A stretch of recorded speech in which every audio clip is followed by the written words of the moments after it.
నమస్తే అండి, welcome to Praveen టెక్టిప్స్. ఇవాళ వీడియో వచ్చేసాక ఒక బడ్జెట్ ల్యాప్టాప్ గురించి అయితే వీడియో ఇస్తున్నా. 3500 రూపీస్ ల్యాప్టాప్ అనమాట. మీరు ఆన్ ద స్క్రీన్ మీద కూడా ల్యాప్టాప్ పిక్స్ ఇన్ఫర్మేషన్ అయితే చూసుకోవచ్చు. సో వీడియో స్టార్ట్ చేసే ముందు చిన్న రిక్వెస్ట్ అండ్ సపోర్ట్ ఏంటంటే ఛానల్ సబ్స్క్రైబ్ చేసుకొని బెల్ ఐకాన్ ప్రెస్ చేయండి. లేటెస్ట్ అప్డేట్స్ కోసం కూడా ఈ వీడియోలో చూపించే అఫీషియల్ లింక్స్ నేను డిస్క్రిప్షన్లో ఇచ్చేస్తాను, మీరు వెళ్ళి కూడా చెక్ చేసుకోవచ్చు అనమాట. సో గైస్, ఫస్ట్ ల్యాప్టాప్ చూసుకుందాం ఏది ఏందనేసి. సో బేసిక్గా చూసుకుంటే టైటిల్లోనే చూసుకోవచ్చు. 15.6 ఇంచెస్ ల్యాప్టాప్ వస్తుంది. Intel 10th generation i3 processor అన్నమాట. 1 TB హార్డ్ డిస్క్ వస్తుంది అండ్ 4 GB ర్యామ్ వస్తుంది. i3 ఎందుకన్నా నువ్వు డ్యూయల్ కోర్ తీసుకోవచ్చు కదా అంటే గైస్, ఈ ప్రాసెసరే డ్యూయల్ కోర్ ప్రాసెసర్ అన్నమాట. మరి దీనికంటే కిందికి వెళ్తే మీకు పెంటిఎం లేకపోతే సెల్రాన్ వస్తాయి. అవి నేను రికమెండ్ చేయను, ఎందుకంటే అక్కడ పర్ఫార్మెన్స్ కూడా మీకు డిప్ అవుతుంది అన్న. ఇక్కడ హార్డ్ డిస్క్ ఉంది కదా అనేసి కూడా అనొచ్చు. సో ప్రస్తుతానికి ల్యాప్టాప్ లేదు దొరికితే అది తీసుకోండి అంటాను. తర్వాత ఫ్యూచర్లో మీరు అప్గ్రేడ్ చేసుకోవచ్చు గైస్, ప్రాబ్లం ఏమి ఉండదు. అండ్ కిందికి వెళ్దాం.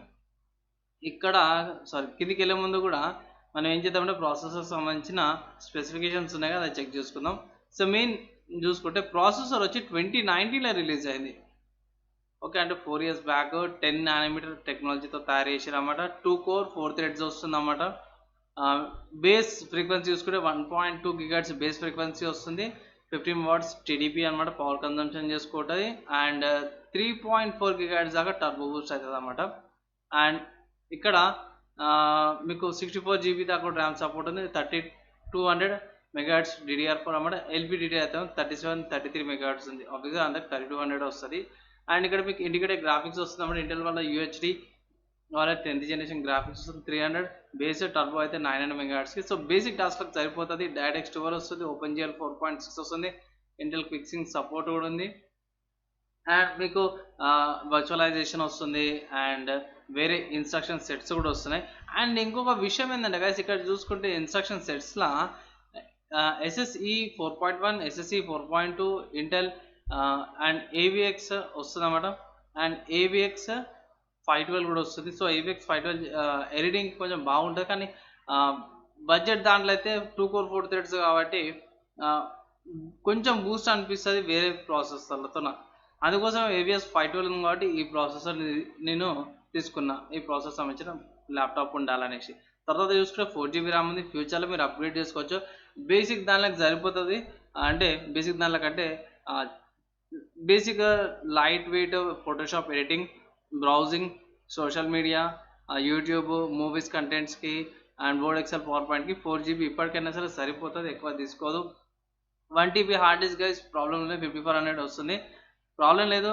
బడ్జెట్ వచ్చినాక మీరు SSDకి అప్గ్రేడ్ అయితే చేసుకోవచ్చు అన్నమాట ఫ్యూచర్లో. SSD అంటే మీకు M.2 సపోర్ట్ ఉంటే M.2, లేకపోతే బేసిక్ SSD కూడా సపోర్ట్ చేస్తుంది. అండ్ ఓవరాల్ వెయిట్ చూసుకుంటే 1.80 kgs ఉంది. సో 2 kgs అనమాట. వైఫై చూసుకుంటే వైఫై 5 వస్తుంది. ఐ థింక్ బ్లూటూత్ 4 అనుకుంటా. ఓకే, అండ్ 37 watts వస్తుంది అన్నమాట. TPM చిప్ ఎనేబుల్డ్ అయ్యి వస్తుంది. సో ఇది ఫోన్ యొక్క స్పెసిఫికేషన్స్ అన్నమాట. అండ్ ఇక్కడ ఫ్లిప్కార్ట్లో కూడా కొంచెం ఇన్ఫర్మేషన్ అయితే ప్రొవైడ్ చేసారు. ఇందాక ఏం చెప్పినానో అదే ఇన్ఫర్మేషన్ అయితే ఇక్కడ కూడా మెన్షన్ చేసారు.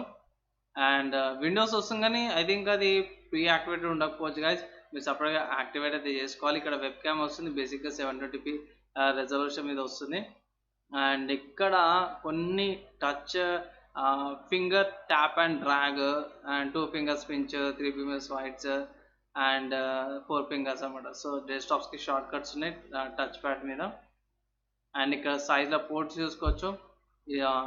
HDMI port, USB port and power supply thunder port. And other సైడ్లో చూసుకుంటే power supply port, USB 3.2 Gen port, HDMI port, USB port, ఇక్కడ ఆడియో పోర్ట్, USB పోర్ట్స్ కూడా ఉన్నాయి. అంతే, పోర్ట్స్ కూడా బేసిక్గా ఉన్నాయి, అంత హెవీగా కూడా లేవు. అండ్ ఇక్కడ పైన కీబోర్డ్ చూసుకుంటే అన్ని కీస్తో పాటు వస్తుంది అన్నమాట. ఫుల్ ఫ్లెడ్జ్డ్ కీబోర్డ్ అనుకోవచ్చు.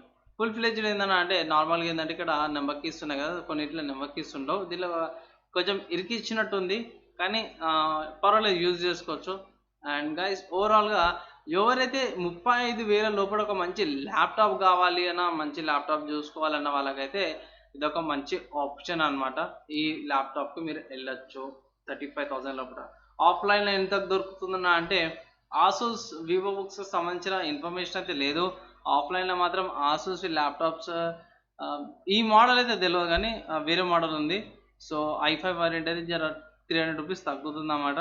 సో 3000 రూపీస్ తగ్గుతుంది. మేబీ ఆఫ్లైన్లో ఇది 33,000కి వస్తుంది, 2000 రూపీస్ తగ్గుతుంది అంతే.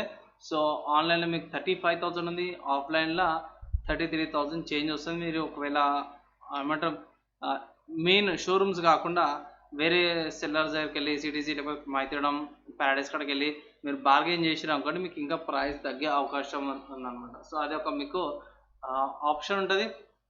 ఆఫ్లైన్లో మీకు తక్కువ ప్రైస్కి వచ్చేది అనమాట. సో బై ఈ ల్యాప్టాప్ గురించి మీరు ఏమనుకుంటారు, లేకపోతే దీని మీద ఏమైనా డౌట్స్ ఉన్నాయంటే ఇలా కింద కామెంట్ చేయండి. వితిన్ 1 డేలో రిప్లైగా ట్రై చేస్తాను. చిన్న రిక్వెస్ట్ సపోర్ట్ ఏంటంటే ఛానల్ని సబ్స్క్రైబ్ చేసుకొని బెల్ ఐకాన్ ప్రెస్ చేయండి లేటెస్ట్ టెక్ అప్డేట్స్ కోసం అనమాట. అండ్ ఇక్కడ దాకా ఎవరైతే చూసినారో వాళ్ళందరికీ థ్యాంక్స్. నెక్స్ట్ వేళ కలుసుకుందాం. అప్పటిదాకా అందరూ కూడా సేఫ్గా ఉండండి.